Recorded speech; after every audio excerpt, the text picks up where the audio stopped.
Hello, my name is Katie Groves, and this is part 8 of my series about deprogramming from trauma-based mind control. If you've not done so already, I ask that you please watch the first 2 parts of this series, linked in the description below, for disclaimers and safety measures you can take to keep yourself safe while you watch these videos. In this video, I'm going to be talking about inner child affirmations, ways in which I have learned to affirm my inner child and keep them safe inside by feeding them positive, loving, reassuring thoughts, rather than the abuse that I was taught to inflict upon my inner child for so many years in the mind control programming. When I was programmed, I was taught that my inner child was unacceptable, unlovable, and no good. And of course, I was a child at the time, and so what I was being taught is that I was unacceptable, unlovable, and no good. And I wasn't just told these things verbally. Anyone who's been mind controlled, who has some awareness of their experiences, can tell you that the shame is inflicted and reinforced upon us in myriad ways. The sexual violence and the programming to make us feel evil really reinforces the message that we're unlovable and no good. When I was new in my healing, I truly believed that I was evil. I, of course, had a part of me that said otherwise, or else I would not have been able to break free. But I was wrapped up in a lot of shame inside that told me that I was a bad person, a perpetrator, and from my programming that I was a pedophile, a murderer, a rapist, and a daughter of Satan. Now, these things are not true. I've never abused a child by choice, and never as an adult, to my knowledge, even by force. I have never killed anyone by choice, and I've never raped anyone by choice.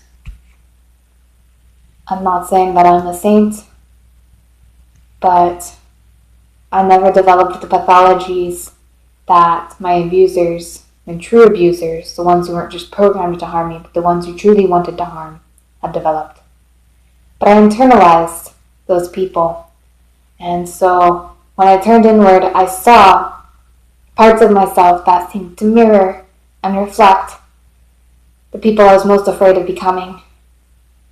And in my healing process, I felt at times that these beliefs were even reinforced by parts of me who had been made to look like the abusers of my childhood. But I came to find that this part of me that I call my inner child, the deepest part of me that remained whole and pure, loving, compassionate, and connected to a higher power.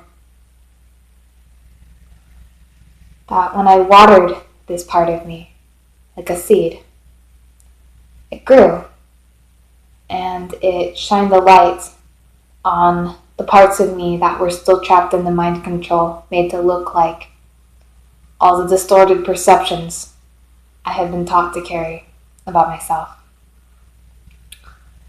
And so I began using affirmations, among other tools, to encourage the growth and development of this child within, and to help alleviate the torture and the stress of living with these negative beliefs about myself. I found the list of affirmations in the beginning of my healing very helpful, which I will provide a link to below. And while I do not claim any affiliation to the 12-step program, Adult Children of Alcoholics, they do have a lot of information in their literature about inner child work and healing that I think could be useful to any survivor who wishes to recover. So this list of affirmations came from their text, and I said them to myself daily at times. I think I even wrote them on the mirror in my room where I was living. I had a big mirror closet that was actually very triggering for me, but I wrote the dry erase marker affirmations, I believe, that were very healing for me. Some basic affirmations that helped me to heal my inner child. I'm safe. It is safe to be me. It is safe to embrace myself, to express myself, and to articulate my needs. It is safe to ask for help.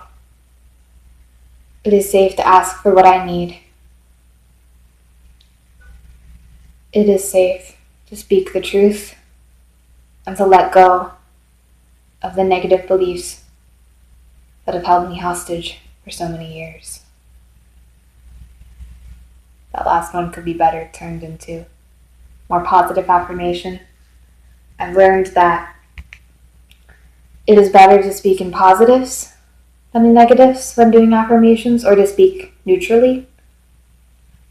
That saying, I'm not alone anymore, or I do not have to be afraid, even though the intellectual meaning of those phrases is positive, that speaking in the negative still reinforces those words and those negative thought patterns.